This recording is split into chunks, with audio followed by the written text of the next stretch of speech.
Welcome back. We are joined today by Scott Ritter. Selamat datang kembali. Hari ini kita ditemani oleh Scott Ritter, mantan Inspektur Senjata PBB, perwira intelijen Korps Marinir AS, dan seorang penulis produktif. Terima kasih telah bergabung bersama kami.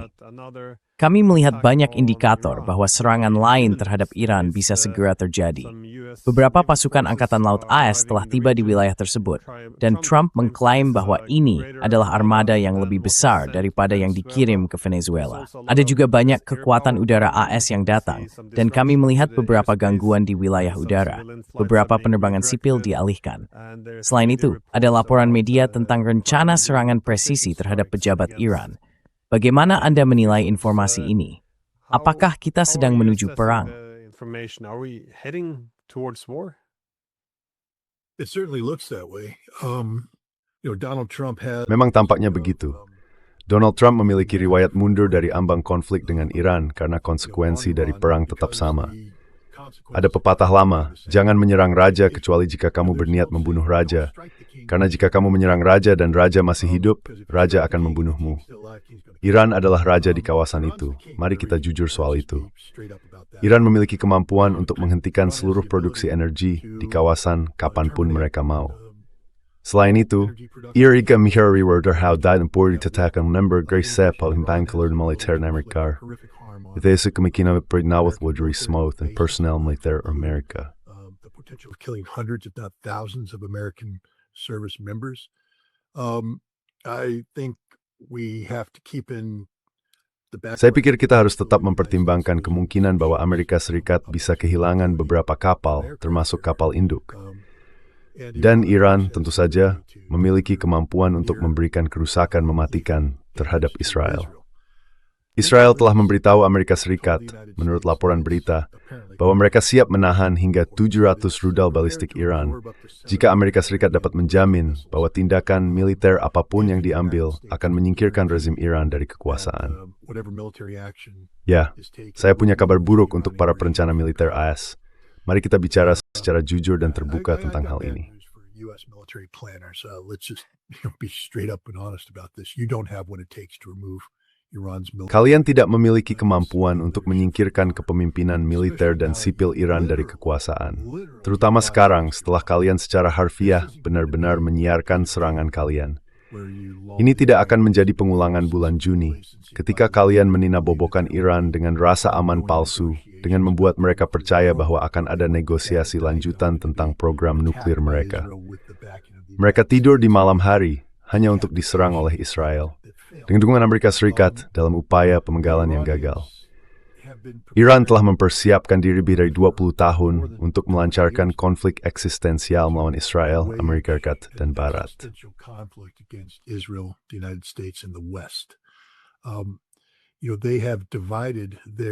Mereka telah membagi negara mereka menjadi distrik militer dan pemerintahan yang mandiri dengan asumsi bahwa mungkin ada serangan pemenggalan terhadap Teheran. Bukan berarti serangan itu akan menghilangkan kepemimpinan, tetapi bisa memutus kemampuan para pemimpin untuk berkomunikasi dengan berbagai wilayah di Iran. Karena itu, Iran telah membangun kota-kota bawah tanah dan pos komando yang mampu mengawasi wilayah yang ditugaskan kepada mereka secara independen. Embrace put terus melawan bus, breaking ang terdordmouth, repeserang daerah. Peran bermeritua dan bayar memberstide di Mashhad.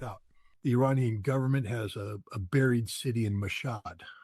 I would imagine that Saya membayangkan bahwa, seperti yang kita tahu, mereka memiliki rencana kelangsungan pemerintahan mereka sendiri yang sudah disiapkan, dan para pemimpin yang sesuai telah dikirim ke lokasi yang tepat.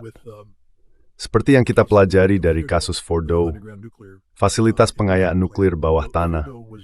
Fordow pada dasarnya adalah gua bawah tanah yang sudah ada sebelumnya dan dimodifikasi oleh Iran untuk ketahanan.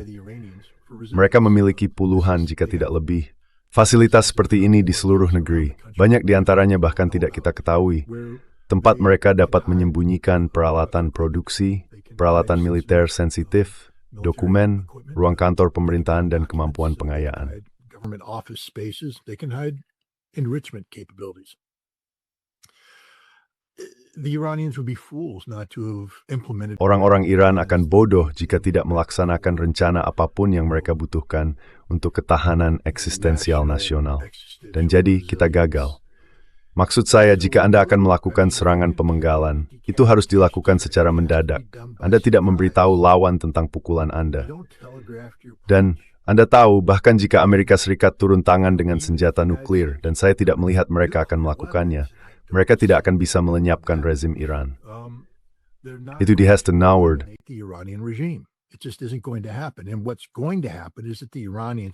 Dan yang akan terjadi adalah bahwa Iran akan memberikan pukulan telak terhadap Israel, yang sangat mungkin mengakhiri kemampuan Israel untuk bertahan sebagai negara modern, dengan menghancurkan infrastruktur penting yang tidak akan diperbaiki dalam waktu dekat, membuat Israel pada dasarnya tidak layak huni bagi jutaan orang yang harus melarikan diri.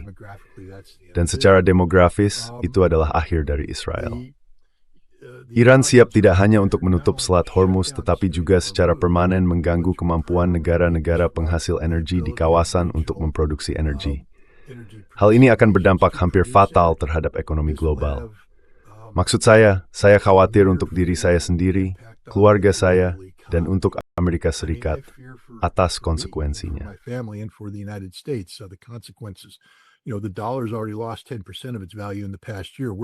Kau tahu nilai dolar sudah turun 10% dalam setahun terakhir.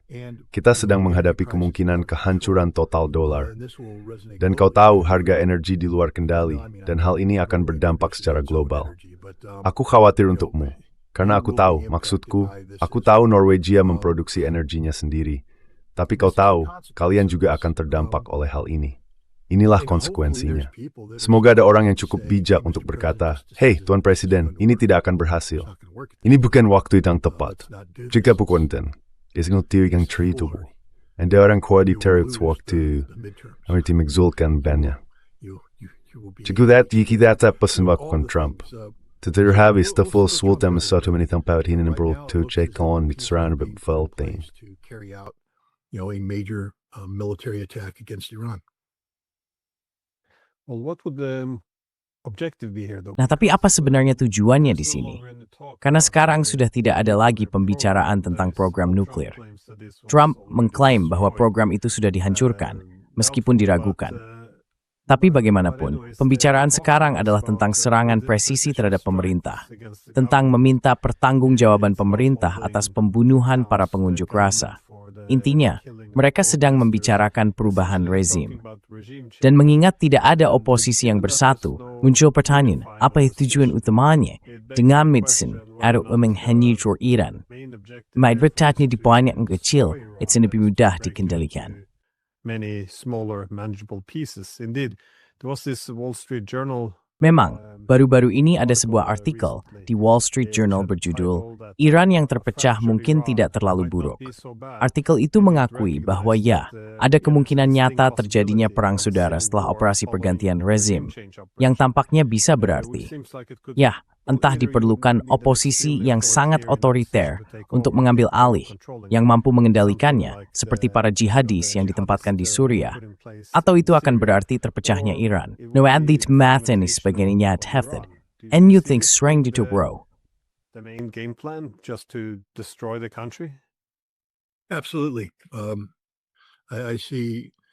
Tentu saja, saya melihat rencananya adalah untuk menghancurkan kemampuan Iran dalam menjalankan komando dan kendali tingkat nasional yang efektif, menekan infrastruktur keamanan regional, lembaga, satuan, organisasi, dan sebagainya, lalu memfasilitasi pemberontakan. Di Balochistan kita tahu CIA secara aktif mendukung tentara pembebasan Baloch.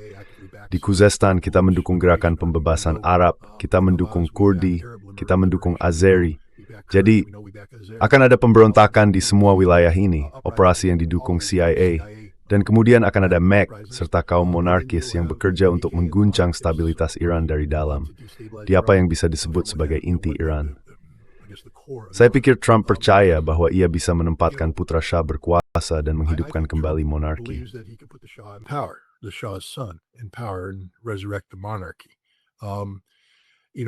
Trump is not the smartest man in the world. Kau tahu, Trump bukanlah orang paling cerdas di dunia. Memang benar begitu. Menurutku, orang-orang perlu memahami hal itu, terutama di dunia yang kita tinggali sekarang. Dia sangat mudah terpengaruh oleh omong kosong yang dibisikkan ke telinganya.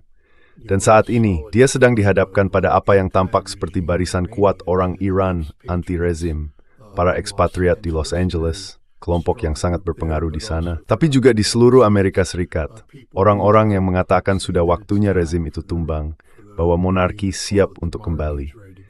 Dan ingat, CIA telah mendukung monarki itu, dan Israel juga telah mendukung monarki itu selama hampir 30 tahun. Jadi menurutku, Trump telah termakan omong kosong itu, dan dia percaya bahwa rencana ini bisa berhasil.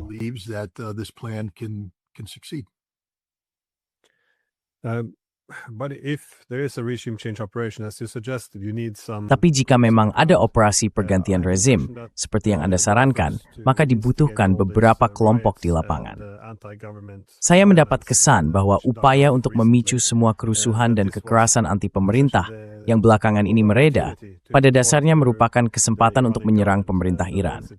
Dan begitu upaya itu gagal, AS atau Israel akan melakukan pengeboman di tengah kekacauan, sebagai cara untuk mendukung pemberontakan. Namun mengingat bahwa hal ini, berantakan, bukan sekadar mereda, tampaknya Iran berhasil membongkar banyak jaringan rahasia yang telah dibangun selama bertahun-tahun, bahkan mungkin puluhan tahun. Jadi, apakah AS dan Israel telah kehilangan banyak aset lapangan mereka di Iran yang seharusnya bisa digunakan selama perang, atau setidaknya sebagai kebutuhan dalam operasi pergantian rezim? As a necessity for regime change operation. Again, not being read into the covert plan. Sekali lagi, karena saya tidak dilibatkan dalam rencana rahasia itu, saya bisa berspekulasi di sini. Menurut saya yang terjadi adalah jaringan internal agen yang bekerja untuk intelijen asing yang bermusuhan, terutama Israel, Amerika Serikat, dan Britania Raya, dikorbankan untuk menciptakan kondisi yang memicu kerusuhan. Jika saya mengenal orang Israel seperti yang saya kira dan CIA seperti yang saya kira, mereka beroperasi. Ketika melakukan hal seperti ini, Maris Menyepelan mengguncang pohon. Seperti melakukan bin, masuk ke menggodi sistem, bagaimana sistem respons.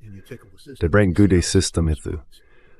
Apa sistem yang kurang, kita berbicara tentang ratusan aset. Untuk this ini. Hundreds of assets to achieve this.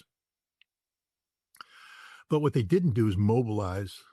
Namun, yang tidak mereka lakukan adalah mengerahkan organisasi paramiliter sebenarnya yang akan memimpin pemberontakan itu. Saya pikir tujuannya adalah menciptakan kerusuhan. Lalu seharusnya ada kampanye pengeboman untuk menghantam simpul-simpul keamanan yang diaktifkan untuk menekannya. Jadi sekarang, sejujurnya Amerika Serikat tahu persis bagaimana Iran merespons. Mereka mendapatkan semuanya. Mereka mengumpulkan semua informasi. Mereka tidak bodoh. Mereka mengorbankan orang-orang ini, tetapi pihak Iran harus berkomunikasi, harus mengaktifkan, harus memobilisasi. Mereka mengidentifikasi unit, tokoh, dan struktur yang merespons. Ini adalah tim pertama mereka, dan tim itu sudah teridentifikasi. Dan inilah tim yang akan dibom ketika serangan dimulai. Mereka akan menekan ini.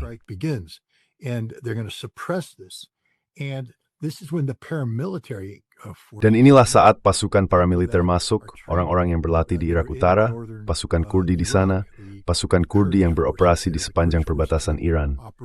Disinilah pasukan Azeri yang beroperasi di dalam Azerbaijan di bawah kendali CIA dan Israel, serta tentara pembebasan Baluch berperan. Semua pasukan paramiliter ini, sebenarnya tentara teroris, akan dimobilisasi dan bergerak.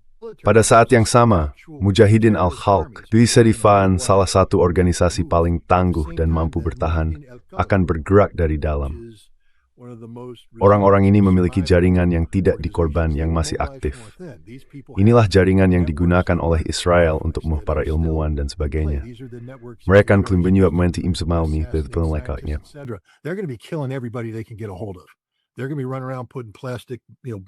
Mereka akan berlarian menempelkan bahan peledak plastik pada mobil, di kamar, dan sebagainya. Ini akan menjadi operasi berskala penuh. Menyerang semua orang dan membunuh semua orang. Bukan hanya kepemimpinan senior yang seharusnya sudah dievakuasi, tetapi semua simpul keamanan yang telah diidentifikasi ketika mereka mengguncang pohon. Mereka akan mati, atau setidaknya berusaha untuk mati. Gagasannya adalah menciptakan kekacauan besar, serangan udara, aktivitas di darat, pasukan paramiliter bergerak masuk, kelanjutan dari pemberontakan, karena sekarang tidak akan ada lagi pasukan keamanan untuk menahannya. Dan hal ini akan menyebabkan Iran retak dan terpecah. Apakah Iran benar-benar akan terpecah? Ya, itu akan bergantung pada apakah pemerintah Pakistan bersedia menyerap sebagian wilayahnya.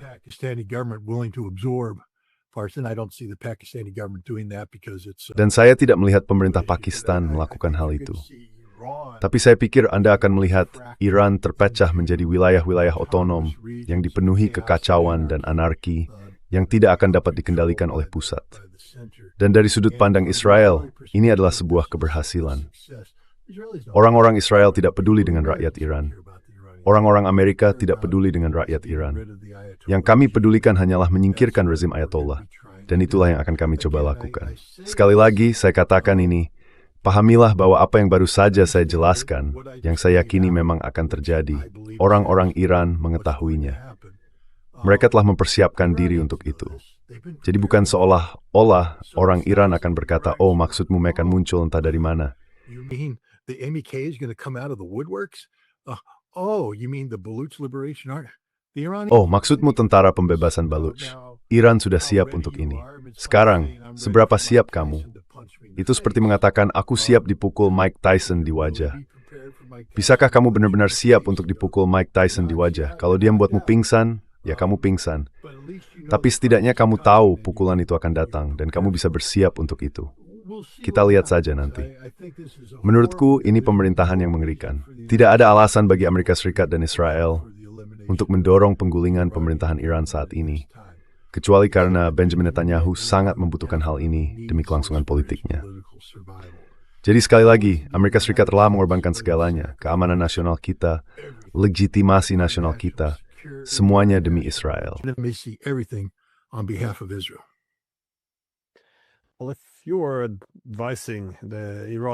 Nah, jika Anda menjadi penasihat bagi pemerintah Iran, atau jika Anda berada di Teheran, bagaimana Anda akan menilai kemungkinan respons mereka?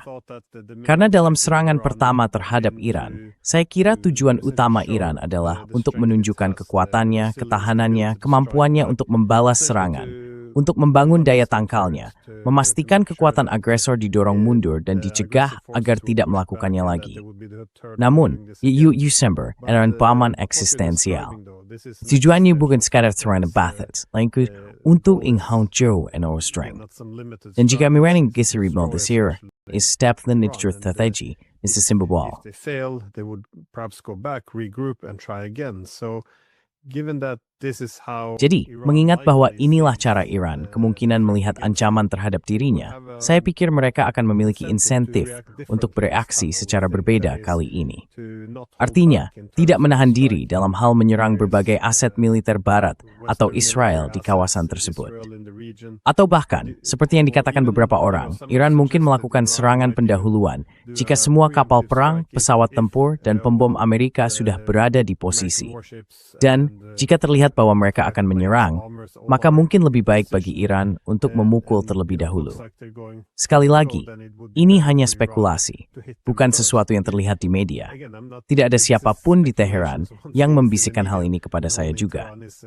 Jadi saya hanya ingin tahu, bagaimana Anda menilai kemungkinan cara Iran akan bertindak berbeda kali ini dibandingkan dengan saat pertama kali mereka diserang?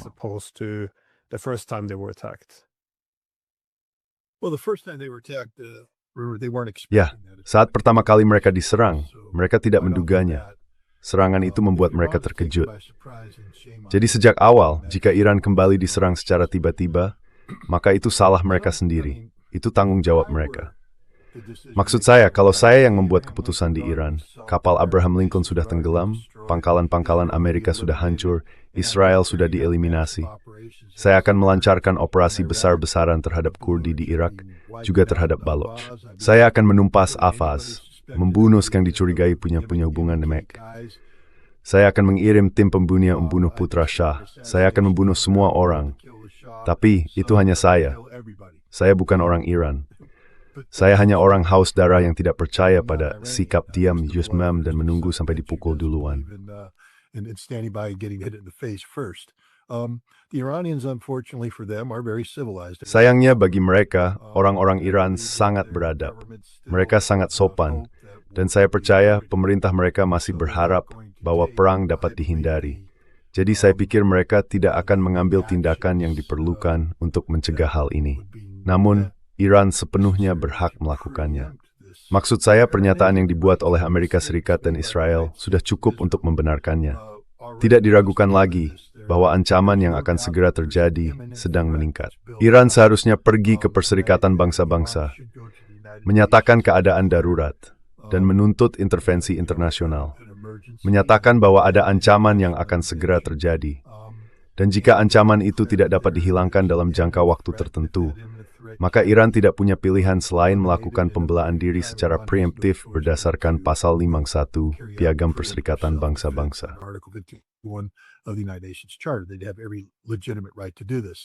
Mereka akan memiliki setiap hak yang sah untuk melakukan hal ini. Tapi saya juga berpikir bahwa mereka sedang diberi nasihat oleh Rusia dan Tiongkok untuk bersabar juga. Bahwa sekali lagi, kita tahu setidaknya ada 2 kesempatan ketika Donald Trump mundur dari ambang batas. Jadi mungkin ada orang yang menasihati Iran bahwa ini bisa menjadi kali ketiga, bahwa tidak ada alasan atau pembenaran untuk melangkah maju. Karena kamu tahu, serangan pendahuluan, jika kamu akan menyerang raja, bunuh rajanya.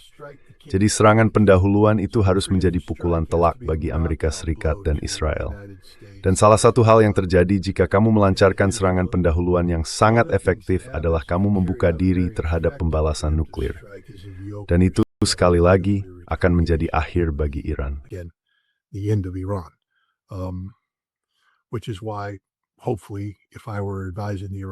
Itulah sebabnya, semoga saja jika saya menjadi penasihat bagi pihak Iran, akan ada beberapa orang rasional yang berkata, tidak apa-apa Scott, duduklah di pojok belakang dan makan daging mentahmu, kami akan kembali padamu nanti.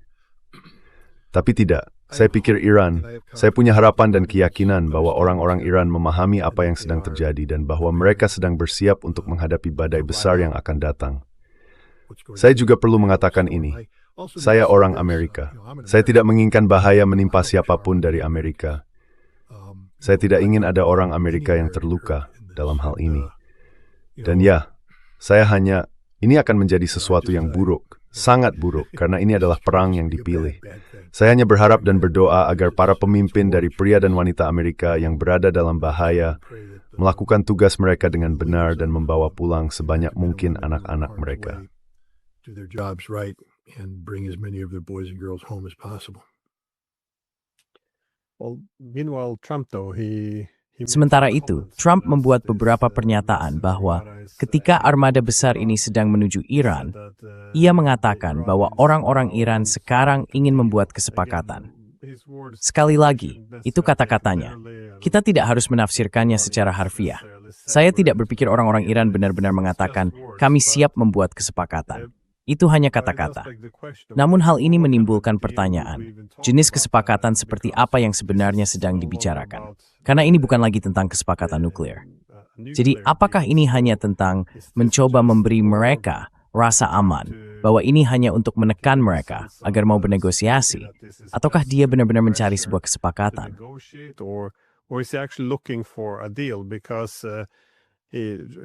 Karena pastinya, Trump harus melihat bencana yang menantinya jika ia melanjutkan hal ini. Dan hal itu agak sesuai dengan pendekatannya untuk tidak terjebak dalam sesuatu yang terlalu besar. Ia selalu tampak ingin, baik itu di Yaman atau Venezuela, bergerak cepat, keluar cepat, dan memiliki sesuatu untuk ditunjukkan, alih-alih menanggung korban besar di pihak Amerika. Jadi, apakah menurutmu dia sebenarnya sedang mencari kesepakatan? Dan jika iya, seperti apa tepatnya kesepakatan itu? Karena pasti harus ada sesuatu yang lain. Apakah Iran akan melucuti senjata mereka? Apakah mereka akan menerima perubahan rezim secara sukarela? Maksudku, apa sebenarnya yang akan tercakup dalam kesepakatan semacam itu?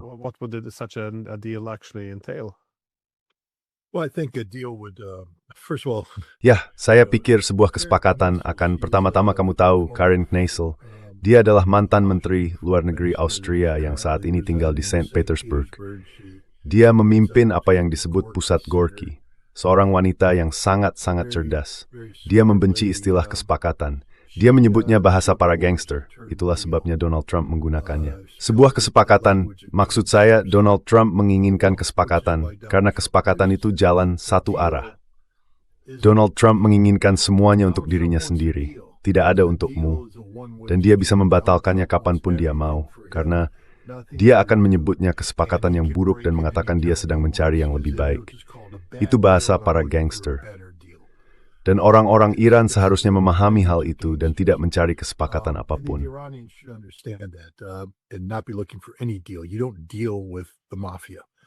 Kau tidak bisa berurusan dengan mafia. Mereka selalu menang. Karena itu berarti kau telah turun ke level mereka dan bermain dalam permainan mereka. Iran perlu mencari sebuah perjanjian komprehensif berbasis traktat yang berlandaskan hukum internasional. Yang menjadi masalah karena Donald Trump telah menyatakan bahwa ia tidak percaya pada hukum internasional. Jadi sejak awal, aku akan mengatakan bahwa kita memiliki pandangan yang tidak sejalan tentang seperti apa penyelesaian konflik di Iran dan di Amerika Serikat. Namun untuk menjawab pertanyaanmu, sebuah kesepakatan akan bersifat nuklir, kau tahu, untuk menutup berkas nuklir dan isu rudal balistik. Iran harus secara sukarela melucuti satu-satunya hal yang memberinya daya hidup.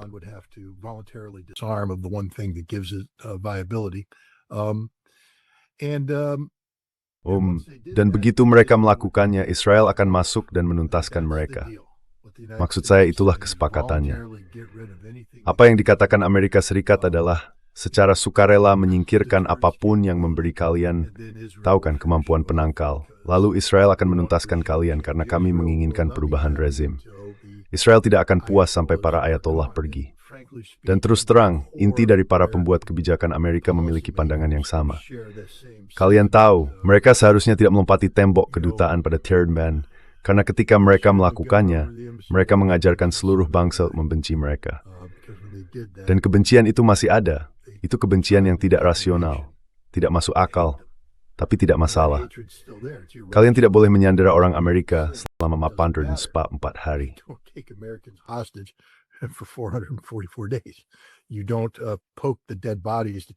Kau tidak mengusik mayat-mayat itu. Tubuh-tubuh hangus dari 8 anggota militer Amerika yang dikirim ke Iran bukan untuk menyerbu, tetapi untuk menyelamatkan sandera yang ditahan oleh pihak Iran. Maksudku, pihak Iran bukanlah pihak yang baik dalam hal apa yang terjadi di 1999. Aku tahu tentang Shah, Savak, tanggung jawab, dan semua itu. Tapi rakyat Amerika tidak peduli dengan hal-hal tersebut. Rakyat Iran perlu memahami bahwa ketika kalian menghina rakyat Amerika, penghinaan itu kami tidak memaafkan dan melupakan. Kami menyimpan dendam. Dan saat ini ada dendam besar terhadap Iran. Tidak banyak orang Amerika di luar sana, aku salah satu dari sedikit orang yang berbicara demi hubungan yang baik dan normal dengan Iran.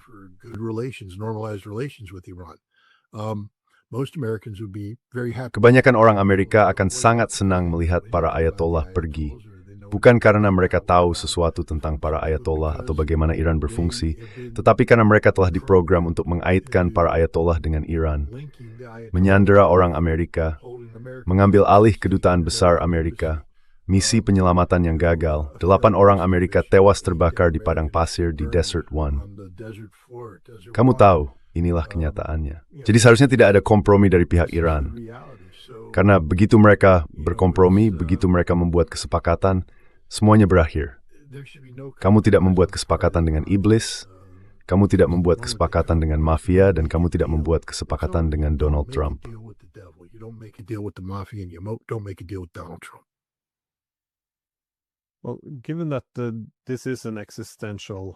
Mengingat bahwa ini merupakan ancaman eksistensial bagi Iran, apakah mereka membuat kesepakatan atau tidak? Seperti yang Anda katakan, perubahan rezim tetap menjadi tujuan utama.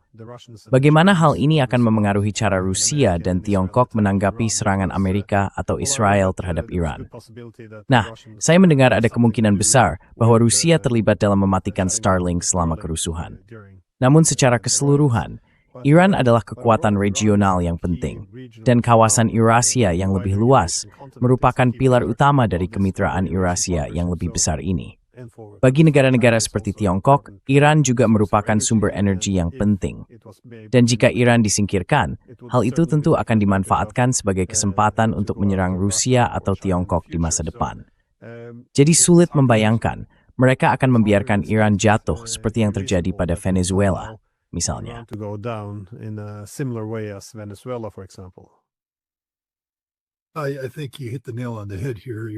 Saya rasa Anda benar sekali di sini. Iran bukan Venezuela. Iran jauh lebih dekat dan jauh lebih penting.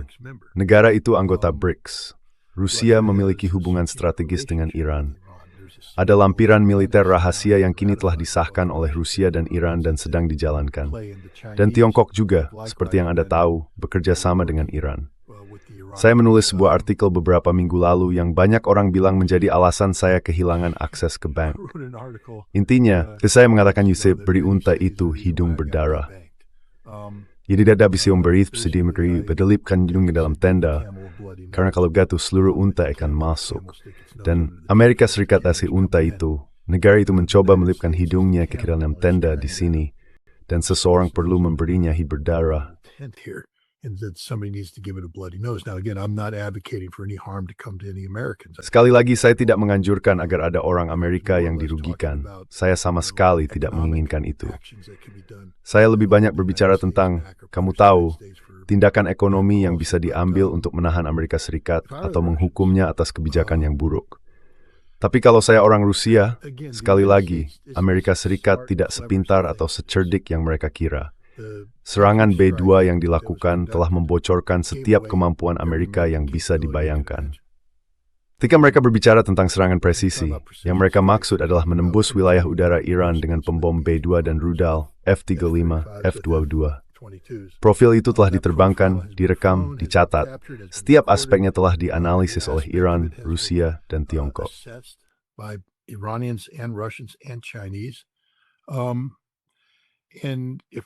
Kalau saya orang Rusia, saya akan mengatakan bahwa tujuan saya adalah menembak jatuh satu atau lebih pembom B-2 dan membuktikan sekali untuk selamanya bahwa konsep supremasi Amerika, bahwa Amerika tidak bisa disentuh, bahwa ia bisa melakukan apapun yang diinginkannya, pada dasarnya cacat.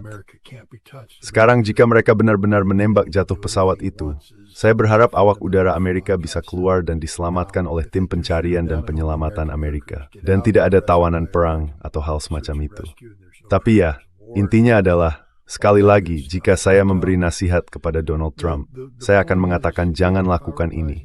Anda bisa saja masuk ke dalam jebakan. Rusia tidak akan diam saja dan membiarkan Anda mengebom Iran. Rusia tidak akan merespons secara langsung. Mereka tidak akan berperang demi Iran. Nemen Rusia, or segala yang tersi mewards ke stever, itu tatwaling ni militer endanya di magi yudhan dasa. A fundamental failure. And this is up to and including, Kau tahu, hal ini mencakup bahwa Iran memiliki kemampuan untuk menyerang kapal-kapal Amerika dengan cara yang tidak bisa dilakukan oleh negara lain yang baru-baru ini berperang dengan Amerika, termasuk Houthi. Kita sedang membicarakan rudal-rudal seperti milik Rusia yang tidak bisa dicegat, yang akan menurunkan hujan kematian dan kehancuran di atas platform, menembus dek, berpotensi mengenai reaktor nuklir, mungkin menenggelamkan kapal dengan korban jiwa yang sangat besar, dan menjatuhkan kapal-kapal lain yang merupakan bagian dari gugus tempur kapal induk. Amerika Serikat telah menjadi sangat sombong, dan kita sudah terbiasa menyakiti pihak lain tanpa pernah disakiti balik. Saya percaya Rusia dan Tiongkok akan melakukan segala yang mungkin untuk membantu Iran memberi Amerika Serikat hidung berdarah, bahkan hidung patah dalam pertempuran ini.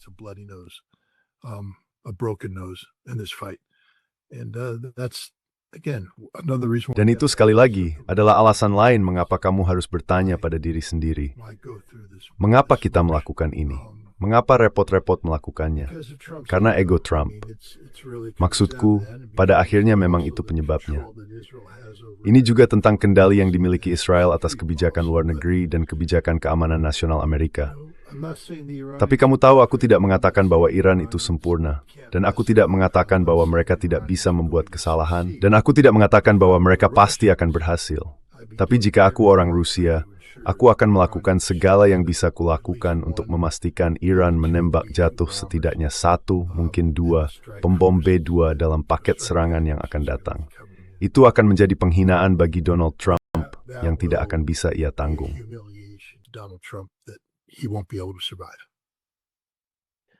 Well, as we speak now, I'll see on one of the screens there that Nah, saat kita berbicara, saya melihat di salah satu layar ada pesawat pengintai Amerika di atas Selat Hormuz dan juga ada drone Iran yang melakukan pengintaian terhadap aset Angkatan Laut Amerika di wilayah tersebut. Jadi tampaknya kedua pihak sedang bersiap untuk perang sekarang. Tapi sebagai pertanyaan terakhir, bro, kalau kita tidak akan berperang, apa jalan keluarnya pada titik ini? Karena sangat sulit untuk mundur dari unjuk kekuatan sebesar ini, kecuali ada sesuatu yang bisa ditunjukkan. Sesuatu yang membuktikan bahwa taktik tekananmu berhasil dan kamu bisa pulang dengan hasil. Kalau tidak, tampaknya udah hampir pasti terjadi sekarang, Healing. It looks as if war seems very certain by now. Donald Trump is somebody who has little problem. Donald Trump adalah seseorang yang tidak memiliki masalah untuk berbohong. Dan jika dia mau, dia bisa menyusun sesuatu seperti, saya menerima panggilan telepon, jaminan bahwa Iran akan berperilaku dengan benar. Sekali lagi, kekuatan militer Amerika telah memaksa para ayatollah untuk mundur, dan seterusnya. Itulah jalan keluarnya. Karena perang ini tidak memiliki dasar yang sah, biasanya jalan keluar membawa kita menjauh dari isu-isu yang menjadi perhatian. Di sini mereka mengatakan isu yang menjadi perhatian adalah program nuklir dan rudal balistik, tetapi Iran tidak akan menyerahkan hal-hal itu. Tidak dalam kekosongan, tidak dalam waktu dekat. Jadi saya pikir Donald Trump, jika dia ingin mengakhiri, ini bisa melakukan apa yang dia lakukan sebelumnya. I think Donald Trump, if he wanted to end this, could do what he did last time. I made a decision to. Kau tahu, aku membuat keputusan untuk menyelamatkan nyawa rakyat Iran. Ketika aku diberi penjelasan tentang total kerusakan yang akan ditimbulkan oleh serangan itu, aku menyadari bahwa rakyat Iran sudah cukup menderita di bawah rezim ini, dan aku tidak akan membantu memperpanjang penderitaan itu. Ribuan orang Iran akan terbunuh jika kita menyerang. Sebagai gantinya, kita akan mundur, memperketat sanksi, dan berupaya semakin mengisolasi rezim tersebut. Dan Istilah Kencu memiliki kekuatan militer di latar belakang, siap bertindak, sesuatu seperti itu. Karena Donald Trump tidak punya masalah berbohong dan menciptakan realitasnya sendiri, sejauh apa wanted tetap. Dan sayangnya, kita yang memiliki sebagai Amerika yang cukup untuk mempercayai Kang. Unfortunately, we have an American population that's just dumb enough to believe it. That could be a strength now, though, wouldn't it? Itu bisa jadi kekuatan sekarang, bukan begitu? Karena biasanya negara-negara justru mengurung diri. Mereka terjebak dalam perangkap retorika. Saya rasa kemampuan Trump dalam hal berbohong lolos begitu saja. Mengeluarkan omong kosong murni atau kemampuan untuk mengalihkan fokus merupakan bagian dari hal itu.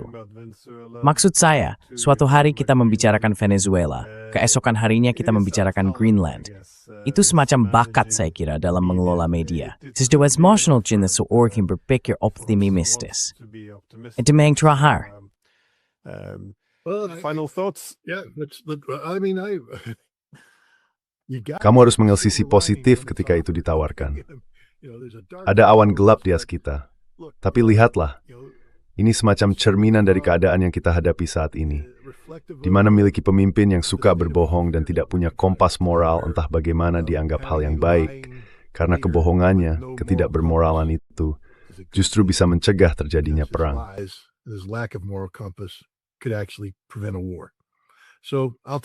Jadi, saya ingin terima. Nah, dengan itu optimis you, terima maaf kepada kekurangan waktu dan berperasaan manenda. Terima kasih sudah menonton saya. Thanks for having me.